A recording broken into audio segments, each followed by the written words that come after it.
Capcom has a rich history of crossovers. While the most noteworthy entries hail from the fighting game genre, 8 years ago, Capcom partnered up with Namco to release a strategy RPG crossover entitled Namco X Capcom that never saw a release outside of Japan. Though it may have been a fan's dream, critics found the game lacking.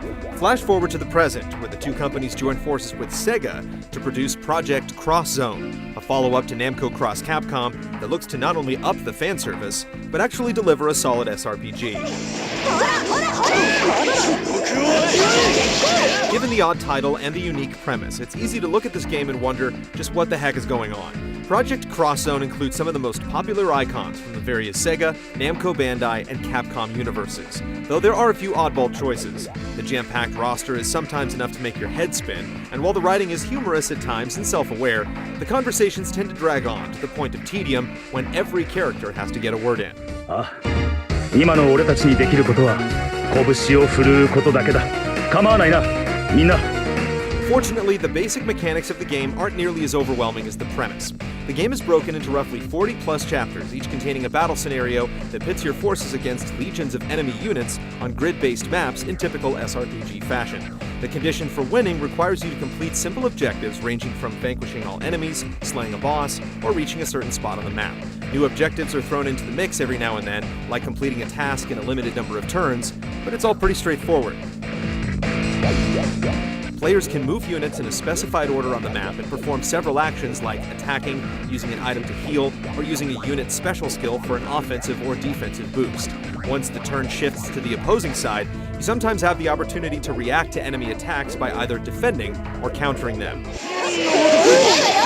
This simplicity has its drawbacks. For the most part, the game is severely lacking in the strategy department. The most reckless actions will go unpunished through at least half of the game, and even when the difficulty turns it up a notch, it'll hardly tax the old noggin. You can't rearrange your units prior to battle, and the simple layout of maps with flat geography and no real obstacles means that the emphasis is squarely on the individual fights.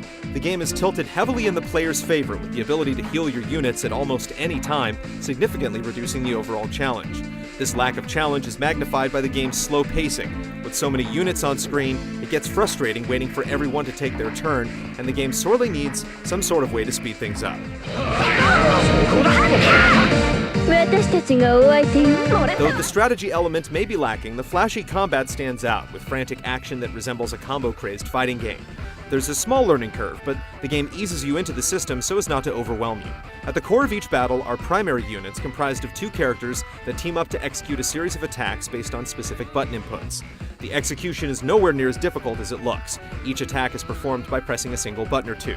The goal is to perform an initial attack, and then with proper timing follow it up with another attack to produce insanely long damaging combos. The game encourages you to learn the timing of when to follow up an attack and what specific attack to use, rather than haphazardly mashing buttons. If you execute every single unique attack available, you're granted an additional attack to further extend the beatdown.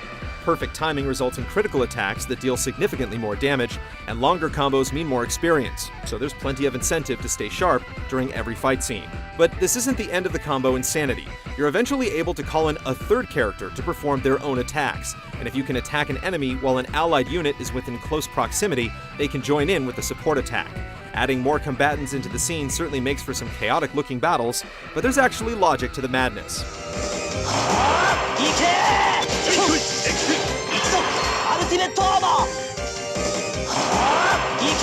Catching an enemy between two parties' attacks can produce something called a cross hit, signaled by a green X icon.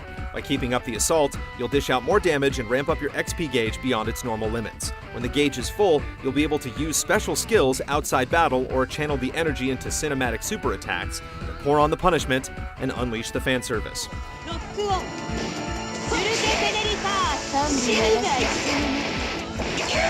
When everything's clicking, the end result is an eye-popping battle that feels truly rewarding.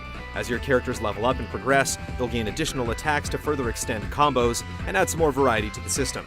The only drawback is that, given the number of enemies you'll have to plow through, you'll repeat many of the same actions over and over.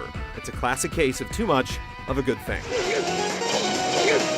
While the battle animations look amazing, the bulk of the game's visuals look more at home on the DS than the 3DS. Sprite animations on the map look boring and lack variety, and the 3D effect looks terrible. The soundtrack sports a ton of remixes of some classic tunes, but it's hit or miss. There's also only a Japanese audio track with English subtitles, which is probably for the better. Project Cross Zone successfully delivers on the fan service and flashy battles, but it falls short in the strategy department. It's a fun game to play in small intervals, but it's a lengthy proposition, clocking in at around 40 to 50 hours to complete. It's an improvement over the last crossover extravaganza, but this rather one-sided strategy RPG couldn't succeed, even with the strength of its cast of video game icons. 最後は決めろよ俺が振るう時だ俺は迷わないレッツゴー